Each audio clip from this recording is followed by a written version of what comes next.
नमस्कार, वास्तु लिविंग में आप सभी दर्शकों का बहुत-बहुत स्वागत। एक नया एपिसोड लिए और एक नया विषय लिए हम हाजिर हैं, हमारी वास्तु और फंग शुई कंसल्टेंट पल्लवी छिल्लावाड़ा जी के साथ। आइए सबसे पहले उनका स्वागत करते हैं। पल्लवी जी, कार्यक्रम में आपका बहुत-बहुत स्वागत। नमस्कार, कैसे हैं आप? नमस्कार, शुक्रिया। बहुत-बहुत अच्छा, अभी वेदर भी काफ़ी अच्छा है विकास जी। और वास्तु लिविंग के साथ जभी भी शूटिंग का टाइम होता है, अपने आप ही वेदर काफ़ी अच्छा हो ही जाता है। जी, जी। और आप अपनी बातों से, सुझावों से जो एक कार्यक्रम में जो जी, माहौल और वातावरण बनाते हैं, तो उससे तो उमंग और उत्साह हो ही जाता है। पल्लवी जी, बहुत से दर्शकों का सुझाव आया है, जानना चाहते हैं अलग-अलग विषयों पर और उनमें से एक विषय को जिसके बारे में मैं भी व्यक्तिगत स्तर पे आपसे जानकारी प्राप्त करना चाहता हूँ, वो है दूषित वास्तु। बहुत से लोग असमंजस में हैं कि वास्तु दोष और दूषित वास्तु क्या ये एक ही चीज़ है या अलग-अलग है? थोड़ा गाइड कीजिए हमें।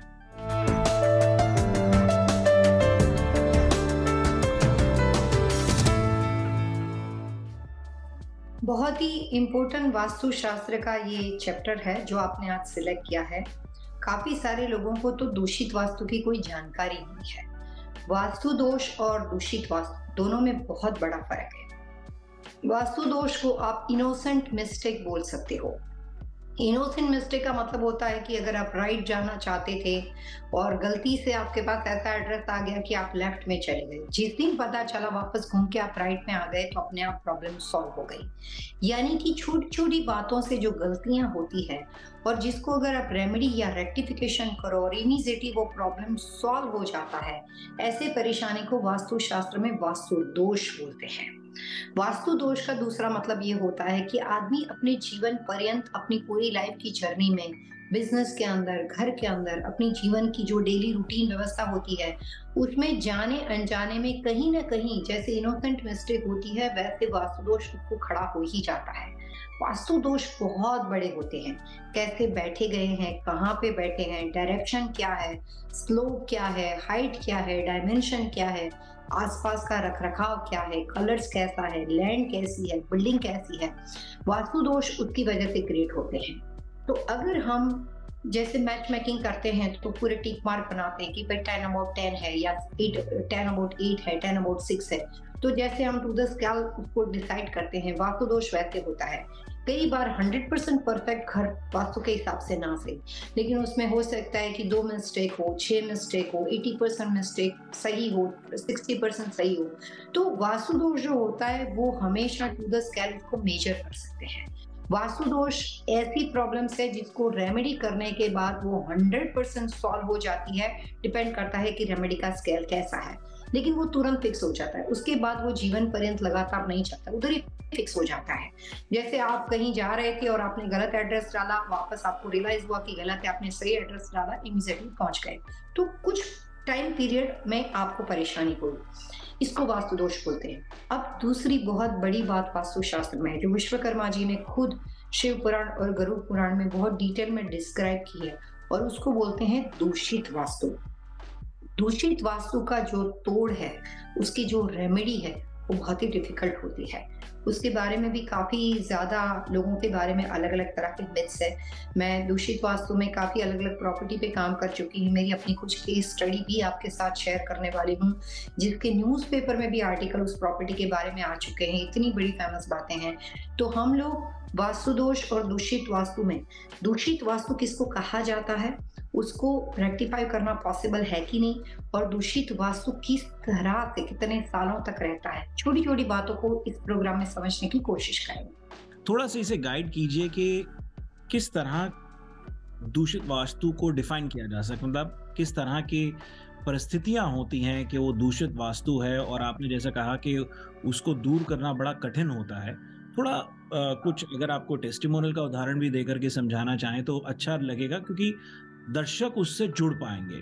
मैं कुछ टाइम पहले दिल्ली गई हुई थी और वहाँ पे मेरे कुछ क्लाइंट्स से बहुत बड़ी इंडस्ट्रियलिस्ट हस्ती है, वहाँ की सेलिब्रिटी है और उनका मेटल का काम है। वो लोग कैस्टर बनाते हैं जो अलग अलग तरह के रेफ्रिजरेटर, वॉशिंग मशीन के अंदर वगैरह लगते हैं। काफी अलग अलग तरह की चीजों के साथ वो डील करते हैं।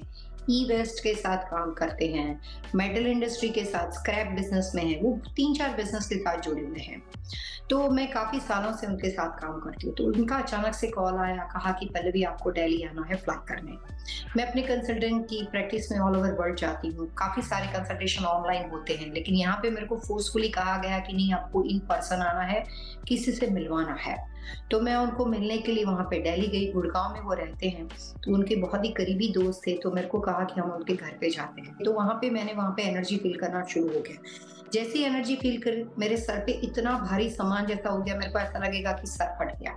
मैं आपको छोटा एग्ज़ाम्पल देती हूँ, 3 मिलियन की कोठी अगर आपको कोई 1 मिलियन में ऑफ़र करता है, तो एज़ अ कॉमन पर्सन हम यही सोचते हैं, ये तो कितनी बड़ी प्रॉफ़िटेबल बात है, इसको ले लो। यहाँ पे एक वास्तु की कॉमन टिप्स आती है, जो वास्तुशास्त्र में बताई गई है कि कोई भी प्रॉपर्टी, कोई भी बिज़नेस मार्केट कीमत से अगर आपको बहुत ही कम कीमत पे मिलता है, तो आपको देखना है कि इसमें कुछ फिशी है, कुछ डाउटफुल है। तो उन्होंने उस कोठी को खरीद लिया। उस प्रॉपर्टी की हिस्ट्री ऐसी थी कि अभी तक वहाँ पे 3 लोग आ चुके थे। पहला आदमी था, वो डॉक्टर था। उसने अपने बेटे के लिए, उसका डिवोर्स हो चुका था और उसने अपने बेटे के लिए एक घर बनाया। उस बेटे ने उस घर के अंदर सुसाइड कर लिया। तो वो बहुत मायूस हो गया और वो प्रॉपर्टी उसने वहाँ पे बेच दी। उसके बाद एक दूसरा लॉयर वहाँ पे आया। लॉयर ने घर खरीदा, उसके 2 बच्चे थे, एक बेटी थी और एक बेटा था। वहाँ पे उसकी बेटी ने उस घर में सुसाइड कर ली। तो ये मेरे जो क्लाइंट थे, वो तीसरे क्लाइंट थे। यहाँ पे वो पति-पत्नी रहते थे, काफ़ी सेट थे, एक एज ग्रुप के थे, बच्चे उनके शादी-ब्याह के बाद अपने-अपने घर में रहते थे और ये बहुत ही एजेड फैमिली थी, तो उनके लिए ये घर बहुत अच्छा था, जो भी रीज़न था उनका, लेकिन उनको सस्ते में मिल गया। अब जब उनकी वाइफ मास्टर बेडरूम में 2nd फ्लोर पे सो रही थी, तो नीचे से धम से आवाज़ आई। तो उनको इतनी हैरानी हो गई, नीचे आके देखा तो किचन का जो फ्लोरिंग था, वो पूरा फ्लोरिंग खुल गया। लेकिन ऐसा जब पहली बार किसी के साथ होता है, तो एज़ अ कॉमन पर्सन आप अपने कॉन्ट्रैक्टर को बुलाते हो और उसको दोबारा फिक्स करवाते हो। तो वही उन्होंने किया, दोबारा फिक्स कर दिया। उस बात को 15 डेज़ चले गए, फिर फ्लोरिंग खुल गया। तो इस बार इनको थोड़ा-सा डर लगा, लेकिन फिर भी उनको लगा कि शायद कंस्ट्रक्शन की गलती है। उन्होंने उस कॉन्ट्रैक्टर को छोड़ के दूसरे आदमी को बुलाया। दूसरे आदमी ने जब इसको फिक्स किया, अब तो 2 बार तो फ्लोरिंग खुल चुकी थी। ये जब तीसरे आदमी ने मतलब सेकंड कॉन्ट्रैक्टर ने आके उसको फिक्स किया, तो तीसरी बार फ्लोरिंग खुल गई और अब की बार उनकी एक बाथरूम थी, वहाँ पे भी फ्लोरिंग खुल गई। तो एक साथ दोनों जगह पे खुल गई। अब उनकी बीवी बहुत डरने लगी। हस्बैंड बहुत बड़े इंडस्ट्रियलिस्ट थे, वो ट्रैवल बहुत करते थे। तो बीवी घर में इतना डर गई कि नहीं, मेरे को इस घर में रहना ही नहीं। फिर उसको घर में से आवाज़ें आनी शुरू हो गई, तो उसको लगा कि उसके हस्बैंड ने यही बोला कि इसका वहम है। वो लोग बहुत ज़्यादा पूजा पाठ में नहीं मानते थे, काफ़ी बिज़नेसमैन थे, तो रिलीजियस नहीं थे, तो उनको दूसरे वहम आने की संभावना नहीं थी। तो उनको लगता था कि नहीं, कुछ और है, कुछ और है। लेकिन बीवी बहुत डरी हुई थी क्योंकि 2-3 बार उसके साथ ये हादसा हो गया। फिर उन्होंने मेरे क्लाइंट के साथ ये बातें शेयर की। जब उन्होंने इसके साथ ये बातें शेयर की, तो उन्होंने लगा कि हो सकता है कि इसका वास्तु गलत है। इससे पहले उन्होंने वास्तु शब्द नहीं सुना था। तो हस्बैंड वाइफ दोनों ने मिलके मेरे को वहाँ पे बुला लिया। मेरे को वहाँ पे फीलिंग आनी शुरू हो गई, तो पहला सवाल एज़ अ वास्तु कंसल्टेंट मैंने उसको ये कहा कि हम सबसे पहले जो ओपन एरिया है, बिल्डिंग के अंदर नहीं, घर के किसी भी कोने में नहीं, घर को एक बार कंपास के साथ देख लिया। कंपास की जो नीडल थी वो हर कॉर्नर में जाके घूम जाती थी। जब प्रॉपर्टी में दूषित वास्तु होता है और अगर आप एक एक्सपीरियंस वास्तु कंसल्टेंट हो, तो आपका मैग्नेटिक कंपास आपको ये बात बताता है कि यहाँ पे कुछ गड़बड़ है। तो आम तौर पे कंपास की जो एनर्जी और जो नॉर्थ की लेवल होती है, वो नॉर्थ लेवल पे मैग्नेटिक कंपास से आता है और आपको नॉर्थ, साउथ, ईस्ट, वेस्ट पता चल जाता है। लेकिन जब दूषित वास्तु की प्रॉपर्टी होती है, तो कंपास कभी भी आपके नॉर्थ निडल पे नहीं जाएगा। कंपास की निडल जो होती है एवरी टाइम आपको गलत-गलत चीजें बताएगी। अब जब क्लाइंट के साथ हमने बातचीत करना शुरू किया, तो मैंने उसको कहा कि हम लोग घर के अंदर नहीं बैठते हैं। अच्छी कोठी थी, एयर कंडीशन, पूरा माहौल, हर कोने में पैसे दिखते थे। मैंने कहा हम लोग बाहर जाते हैं। तो उनके पास ब्यूटीफुल गार्डन था और वहाँ पे गार्डन पे बाहर जाकर बैठ गए। तो खुला एरिया था, एनर्जी लेवल वहाँ पे उसको कैलकुलेट करना आसान हो जाता था। वहाँ पे बैठ के मैंने सिर्फ ये कहा कि आपने ये जो प्रॉपर्टी खरीदी, ये आप पहले ओनर हो कि किसी उसके बाद आपने खरीदी किसी और सेकंड ओनर से? तो उन्होंने कहा कि नहीं, हम तीसरे ओनर हैं, इससे पहले 2 ओनर चले गए। तो मैंने उनको ये पूछा कि दोनों ओनर के साथ कोई कम्युनिकेशन, कोई बातचीत करने का तरीका, रियल एस्टेट के माध्यम से कोई ऐसी कोशिश है ताकि इनकी हिस्ट्री पता चले? इतनी हैरानी की बात है कि जो बातें अभी मैंने बताई, पहला डॉक्टर था, दूसरा लॉयर था, ये सारी कहानी उन्होंने ही मेरे को बताई। तो उनको इस प्रॉपर्टी की हिस्ट्री के बारे में पता था। जब ये बातें हुई तो उन्होंने यही कहा कि हाँ, ये 2 घटना पहले हो चुकी थी। तो मैंने कहा कि फिर आपने कोठी क्यों ली? तो उसके जवाब में कोठी के ओनर ने कहा कि 3 मिलियन की प्रॉपर्टी कोई 1 मिलियन में लेता है तो आदमी क्यों नहीं खरीदेगा? मैंने कहा नहीं, आम आदमी नहीं खरीदेगा और वास्तु कंसल्टेंट तो बिल्कुल नहीं खरीदेगा। और उसके बाद जितनी बातें शुरू हुई, उनकी वाइफ ने एक डिसाइड किया कि मेरे को इस प्रॉपर्टी में रहना नहीं, वहां पे वास्तु दोष नहीं था। तो मैंने कंपास उनके साथ पूरे घर में घूम के उनको हर कोने में बताया। फिर उस बिल्डिंग से कंप्लीटली बाहर निकल के जो मेरे अपने क्लाइंट थे जिन्होंने मुझे बुलाया था, उनकी प्रॉपर्टी पे जाके मैंने कंपास बताया, उनकी खुद की बिजनेस लोकेशन पे जाके कंपास बताया। तब जाके उनको तीनों का डिफरेंस समझ में आया और उनको समझ में आना शुरू हो गया कि समथिंग इज रॉन्ग। अब आते हैं हमारी ओरिजिनल बात जो कि दूषित वास्तु से शुरू हुई। दूषित वास्तु का मतलब होता है कि जमीन में 100% नेगेटिविटी। जमीन के अंदर पॉजिटिव और नेगेटिव होना स्वाभाविक होता है क्योंकि वो तो पार्ट ऑफ द लाइफ है, पूरी दुनिया में है। लेकिन कुछ नेगेटिविटी बहुत ही इनोसेंट होती है जो आदमी को हार्म नहीं करती। कुछ नेगेटिविटी इतनी ज्यादा नुकसानदेह होती है जिसमें पॉजिटिविटी के चांसेस ही नहीं बनते हैं और उसमें पूरी नकारात्मक एनर्जी इतनी ज्यादा भरी हुई होती है कि आप चाहकर भी उसको फिक्स नहीं कर सकते। पूरी दुनिया में काफी सारी लैंड है जिसमें भगवान के मंदिर भी बनते हैं, लोगों के घर भी बनते हैं, कमर्शियल प्रीमाइसेस भी बनते हैं। लेकिन इसके बाद भी कुछ लैंड ऐसी है जिसको नाम दिया जाता है ग्रेवयार्ड, जिसको नाम दिया जाता है स्मशान भूमि। आपने कभी सोचा है कि घूमते फिरते पुराने सालों से कुछ जगह ही ऐसी क्यों चूज की जाती है जहाँ पे ऐसे ग्रेवयार्ड बन जाते हैं? कुछ जगह के अंदर पॉजिटिविटी का चांसेस नहीं बनता है, जिसमें मैक्सिमम दूषित वास्तु होता है, जिसमें किसी भी व्यक्ति की कम उम्र के अंदर एक्सीडेंटली डेथ हो जाती है। ऐसे काफी किस्से हैं जो मैं अभी शेयर करने वाली हूँ, जो मैंने खुद एक्सपीरियंस किए हैं, जिसमें एक्सीडेंटली डेथ हो जाती है और उसके बाद उस जगह के अंदर जाने के बाद लगातार नेगेटिविटी बनती है।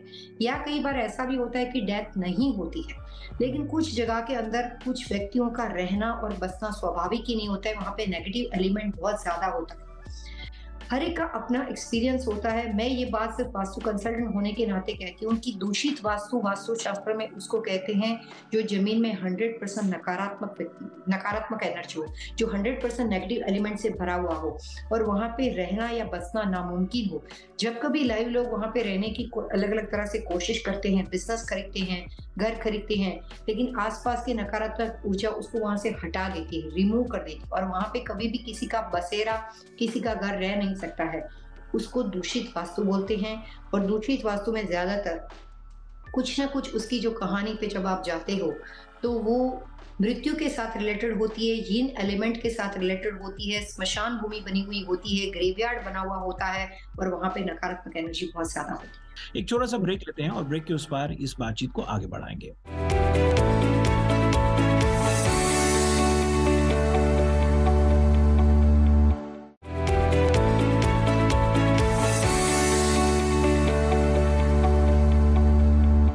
वास्तु लिविंग में आप सभी दर्शकों का एक बार फिर से स्वागत। आज हम अपनी वास्तु और फंक्शुई कंसल्टेंट पल्लवी जी से बातचीत कर रहे हैं दूषित वास्तु विषय पर।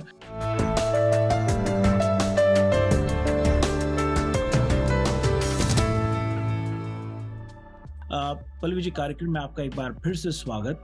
यहाँ थोड़ा समझ लिया जाए कि दूषित वास्तु, भले वो प्रॉपर्टी कमर्शियल है या रेजिडेंशियल, उसका निवारण कैसे किया जा सकता है, निवारण है भी या नहीं, ये भी समझ लिया जाए। निवारण हर चीज का होता है, अलग अलग डिफरेंट तरह के। जैसे आप पॉजिटिव एनर्जी के लिए बहुत सारे पूरे प्रॉपर्टी का मुआयना करते हो, उसके सारे एनालिसिस करते हो, रिपोर्ट बनाते हो और देखते हो कि इसमें अच्छा कितना है, इसमें गलत कितना है। जो अच्छा है उसको हम एनर्जी को बढ़ाते हैं, जितना हमें नेगेटिव और गलत लगता है उसको हम रेक्टिफाई करते हैं। तो उसमें टू द स्केल प्रॉपर्टी को देखा जाता है कि प्रॉपर्टी 10/10 है, 6/10 है, 8/10 है और उसके बाद रेमेडी की जाती है। दूषित वास्तु के अंदर नकारात्मक ऊर्जा बहुत ज्यादा होती है, उसको रेक्टिफाई करने का तरीका बहुत डिफरेंट है। कुछ टाइम पहले ओकाला के अंदर एक एयरपोर्ट का रनवे है।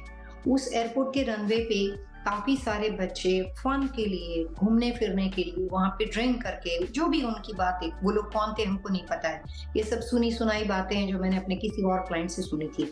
क्योंकि मेरे क्लाइंट जो थे वो अपना प्राइवेट प्लेन बाहर कर रहे थे, तो उनको रनवे के ऊपर हैंगर वगैरह, आपको पता होगा कि जो लोगों के पास प्राइवेट प्लेन होता है वो लोग कोशिश करते हैं कि कुछ हैंगर्स वगैरह बाय कर ले ताकि सब लोग आके वहां पे अपना प्लेन पार कर सके। आपको उसका आइडिया होगा। तो एक छोटा सा रनवे था, तो बाय करना चाहते थे।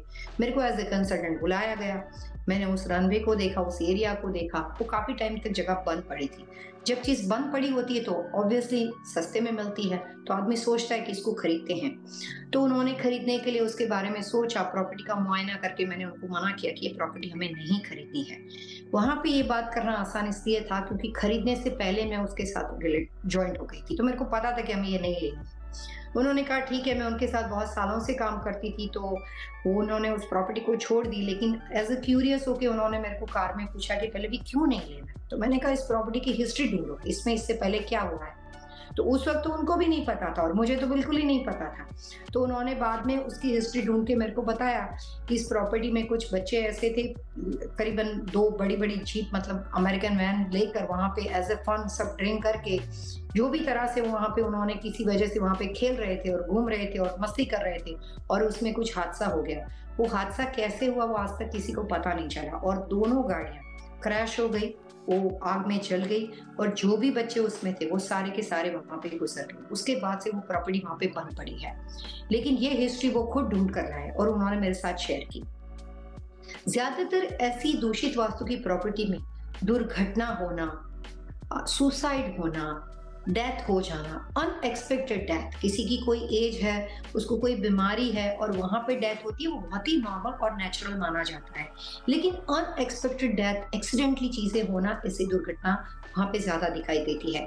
तो दूषित वास्तु की प्रॉपर्टी के 2-3 सिम्टम्स ये है कि वहां पे सबसे पहले कि लोग बस नहीं सकते, वहां पे बसेरा नहीं होता है। दूसरा सिम्टम्स ये है कि वहां पे बहुत ही कम उम्र के अनएक्सपेक्टेड डेथ वहां पे हो जाती है, सारे एक्सीडेंट वहां पे होते हैं और वो बहुत बड़ी दुर्घटना में कन्वर्ट हो जाते हैं। तीसरी वहां की उस प्रॉपर्टी की स्पेशलिटी ये होती है कि ऐसी प्रॉपर्टी में अगर आप जोर जबरदस्ती रहने की कोशिश करते हो, जो भी करते हो, लेकिन वहां पे होने वाले नेगेटिव एलिमेंट आपको बार बार टकोरते हैं, कुछ ऐसे सिम्टम्स देते हैं जिससे आदमी डर जाता है, एक हाउ बैठ जाता है, एक फीवर बैठ जाता है, और अच्छा खासा आदमी जो किसी भी चीज में नहीं मानने वाला आदमी भी हैरानी में आ जाता है और सूनर और लेटर उसको उस प्रॉपर्टी को छोड़नी पड़ती है। लेकिन हमेशा ऐसा नहीं होता है, बहुत सारे स्पेशल केस होते हैं, एक्सेप्शनल केस होते हैं। इसके बाद का जो तीसरा एग्जांपल जो मैं आपके साथ अपनी केस स्टडी का शेयर करने वाली हूँ, वो ऐसा है कि दूषित वास्तु में मैन्युफैक्चरिंग यूनिट चल रहा है और वो क्लाइंट वहां पे सक्सेसफुली काम कर भी रहे हैं। एक छोटा सा ब्रेक लेते हैं, बहुत जल्द हाजिर होंगे इस छोटे से ब्रेक के बाद।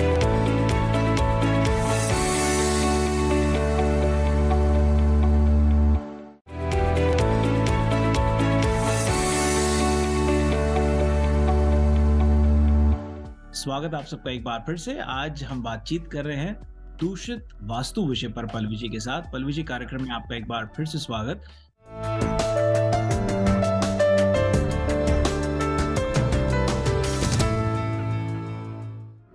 यहाँ पर जो पिछला आपने एक एग्जाम्पल दिया था कि एक बिजनेसमैन जो दूषित प्रॉपर्टी के ऊपर बिजनेस कर रहे हैं, प्रॉफिट मेकिंग बिजनेस कर रहे हैं, तो एक रेमेडियल के नाते, टिप के नाते ही ये सवाल रख रहा हूं आपके सामने कि क्या किया आपने, किस तरह से उस दूषित प्रॉपर्टी में पॉजिटिविटी लेकर के आया?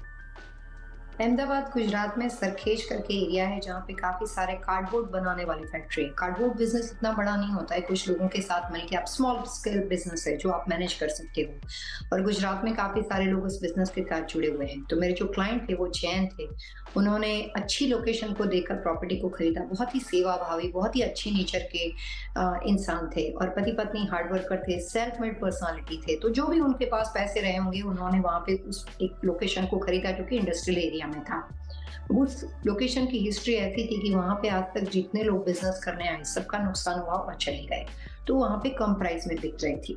ये लोगों ने शुरू में नया नया बिजनेस किया था तो इतना फाइनेंशियली स्ट्रांग नहीं थे, तो इन्होंने उस बात को थोड़ा डरे तो थे, सोचा तो था कि यहाँ पे कोई नहीं टिका है, हम कैसे टिकेंगे।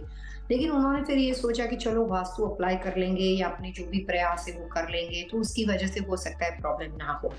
तो हिस्ट्री सही नहीं थी लोकेशन की, ये सोच के उन्होंने लोकेशन को खरीदने से पहले हम लोगों को हायर कर दिया और उसके बाद उन्होंने अपनी सारी परिस्थिति समझाई। जब भी एक वास्तु कंसल्टेंट किसी भी व्यक्ति के साथ काम करता है तो वो अपने क्लाइंट की जो रिक्वायरमेंट होती है, जो भी तरह की उनकी परिस्थिति होती है, उसको समझ के उसको साथ काम करना होता है। तो जब बात बनी और ऑलमोस्ट सब कुछ डील फाइनलाइज हो चुका था, बैकअप होने के चांसेस नहीं थे, तब जाके हमको ऑलमोस्ट डील कॉन्क्रीट होने के बाद हमको हायर किया गया था। तो हम बैकअप नहीं हो सकते थे, लेकिन ये था कि इस प्रॉपर्टी में आज तक जितने भी लोग आए सब लॉस करके चले गए और ये हमेशा बंद ही हो जाते हैं। बस ये पहले से कहा गया था प्रॉपर्टी दिखाने से पहले। तो मैंने कहा ठीक है। पूरे कंपास में जब लोकेशन पे हम लोग घूम रहे थे तो एक कॉर्नर पे आके वापस नीडल, जैसे मैंने एग्जांपल दिया कि मैग्नेटिक कंपास ने बताना शुरू किया कि समथिंग इज रॉन्ग हियर। अब उस बात को समझने के बाद, काफी बड़ा एरिया था, आपको पता होगा कि इंडस्ट्रियल एरिया जो होता है उसमें काफी लैंड होती है। इंडिया वगैरह में तो ऐसा होता है कि काफी स्पेस होती है वहां पे, और कुछ एरिया को वो लोग यूज करते हैं, कुछ आउटसाइड एरिया होता है जहाँ पे कई बार कुछ कंटेनर रखना हो या दूसरे व्हीकल रखने हो तो आप वहां पे अपना एरिया को यूज कर सकते हो। तो उस लोकेशन पे जाने के बाद मुझे कुछ रॉन्ग फील होना शुरू हो गया। तो मैंने उनको कहा कि आपने ये प्रॉपर्टी, आप इस प्रॉपर्टी में कितने नंबर के ओनर हो, कितने इससे पहले ओनर चले गए? तो उसने कहा इसकी तो काफी पुरानी हिस्ट्री है, जो आता है भाग जाता है, तो काफी सारे लोग चले होंगे, इतने हमें इसका आइडिया नहीं है। फिर भी हमने उस एरिया में जो पुराने इंडस्ट्रियलिस्ट थे, जो उनके आसपास के नेबर थे, उसमें से किसी एक नेबर को जो काफी एज ग्रुप के थे, उनको जब मैं वहां पे थी, मैंने कहा किसी को बुलाते, वैसे ढूंढ सकते थे क्योंकि वो आदमी उधर रहता था, तो उसको एग्जैक्टली पता था कि यहाँ पे इसके पहले कितने लोग चले गए। रियल्टर को भी इसके बारे में कोई आइडिया नहीं था। तो हमने उनके नेबर को बुलाया, उन्होंने अपनी पूरी बात बताई। लॉन्ग स्टोरी शॉर्ट में हमें ये पता चला कि यहाँ पे कुछ दुर्घटना हो चुकी है, और जो पहला ओनर था जिसने ये जमीन खरीदी थी, उसके साथ इस प्रॉपर्टी में किसी ने फायरिंग कर दी और यहाँ पे कोई हादसा हो गया, पर्सन कोई अनबनी हुई थी, और उसके बाद से ये लोकेशन फेल हो गई। उससे पहले जिस आदमी ने खरीदा था, पहला ओनर, वो वहां पे सक्सेसफुल बिजनेस करता था, लेकिन उनके साथ एक हादसा बन गया और उसके बाद कोई भी वहां पे टिका हुआ नहीं था। तो मैंने देखा कि कुछ सोल बहुत ही स्पिरिचुअल होते हैं, काफी अच्छे होते हैं, जो हमें ब्लेसिंग करते हैं, बट वो अपना, उनका होना कई बार हमें फील करवाते हैं, और हम अगर उनको एज ए डिवाइन, लाइक उनको पॉजिटिवली लेते हैं तो हमें उससे फायदा भी होता है। तो वहां पे हमने एक ऐसी छोटी सी वहां पे दिया करना शुरू कर दिया, फ्लावर रखने शुरू कर दिए, उस जगह को एकदम क्लीन कर दिया। पूरे प्रॉपर्टी का जो लेआउट बना हुआ था काफी बड़ा, उसमें से जितना मेटल एरिया में वो लोकेशन पड़ती थी जहाँ पे मेरे को कंपास से फील होता था कि आप एनर्जी सही नहीं थी, उसको हमने इतना काट दिया। यानी कि हमने अपना मेटल स्क्रैप था वो राइट से निकाल के, नॉर्थ साइड ये सारा बना था, उसको हमने साउथ साइड एक्सटेंड कर दिया, तो वो जगह खुली हो गई। उस जगह को खुला करके वहां पे हमने एक फेंस बना दी, तो उस लॉट के अंदर 2 लॉट में डिवाइड हो गई। एक लॉट था जिसमें मैन्युफैक्चरिंग यूनिट था, दूसरा लॉट था जहां पे हमें कोई भी तरह के दूषित वास्तु के सिंबल मिलते थे। और उस जगह को क्लीन करके वहां पे फ्लावर रखकर, जैसे कोई भगवान की पूजा करते हो और जितना आप पवित्र उस एरिया को रखते हो, वहां पे हमने उसको रखना शुरू कर दिया। और ऑनर को एक सिंपल एग्जांपल दिया कि आप जब कभी आते हो, सबसे पहले यहाँ पे आओ, माथा टेको और अपना जो भी काम है वो कर। जैसे मैंने पहले बताया, वो ऑलरेडी रिलीजियस थे और सर्वधर्म संप्रदाय थी। वहां पे क्या था, मतलब कुछ था कि नहीं, वो हमको इसका इतना एरिया का पता नहीं था, लेकिन हमने उस जगह को प्रेयर रूम की तरह, मेडिटेशन एरिया की तरह पवित्र बना दिया। और वो जब भी अपनी प्रॉपर्टी पे आते थे, वहां पे माथा टेकते थे और हमारा ही बिजनेस करते थे। मेरे को आपको बताते हुए काफी अच्छा फीलिंग होता था कि वो आज भी फैक्ट्री चल रही है, और ये एक अकेला आदमी है जो वहां पे आज तक टिका हुआ था। और उसके साथ एक रेमेडी मैंने और भी की कि हमने वहां से, उस एरिया से किसी गाय को बुलाया। दूषित वास्तु में विश्वकर्मा जी ने एक सिंपल उपाय बताया गया है कि कोई भी प्रॉपर्टी बिल्कुल ही दुर्घटनापूर्ण हो और वहां पे किसी भी वजह से आप कुछ नहीं कर पाते हो, तो गाय को बहुत ही शुभ मानते हैं। तो गाय को लाके वहां पे 1 साल तक रखना पड़ता है, और 1 साल तक अगर आप गाय वहां पे रखते हो और उसका गाय का रहना, उसकी जो भी पूरी 1 ईयर तक वहां पे आप अगर उसको मेंटेन करते हो, तो उस जगह का जो दूषितपन है वो खत्म हो जाता है। ये तमाम बातों को सुन के कुछ नॉर्थ कैरोलिना एरिया में, साउथ कैरोलिना एरिया में कुछ लोगों ने एक नया मिथ्स निकाला है कि जब कोई नया घर लेता है तो वहां पे वो लोग घर में गाय को लेकर जाते हैं। गाय काफी एक्सपेंसिव वहां पे वो लोग बेच रहे हैं, मतलब दे रहे हैं, रेंटल कर रहे हैं, कि उसको गोल घुमा के लेकर चले आते हैं। ऐसे तमाम लोगों को एज अ वास्तु कंसल्टेंट मैं ये कहना चाहूंगी कि जो दूषित वास्तु या वास्तु दोष के निवारण के लिए गाय को यूज किया जाता है, वो गाय वहां पे 1 साल तक रहनी चाहिए। गाय वहां पे एक राउंड मार के वहां पे चली जाती है, उस तरह से उसका रेक्टिफिकेशन एज अ कंसल्टेंट मैंने कभी देखा नहीं और ऐसा कभी होता नहीं है। तो इसके साथ वास्तु, दूषित वास्तु के साथ काफी मिथ्स जुड़े हुए हैं, वो भी मैं आपको इसलिए क्लैरिफाई कर रही हूँ क्योंकि कई बार हमें इन डेप्थ चीजों का आइडिया नहीं होता है। लेकिन गाय का वहां पे रखने से दूषित वास्तु का आप निवारण कर सकते हो। दर्शकों, वास्तु लिविंग के आज के एपिसोड में इतना ही। यदि आज के एपिसोड से संबंधित आपके मन में कोई सवाल हो, सुझाव हो, आप चाहते हैं कि हम पल्लवी जी से अन्य किसी विषय पर बातचीत करें, तो आप हमें लिख सकते हैं vastu@tvasiausa.com पर। और पल्लवी जी से संपर्क करने का सरल आसान तरीका है pallavichellawada.com। पल्लवी जी, अगले अंक तक के लिए आइए, दर्शकों से मिलकर के आगे लेते हैं। Wish you all happy vastu living.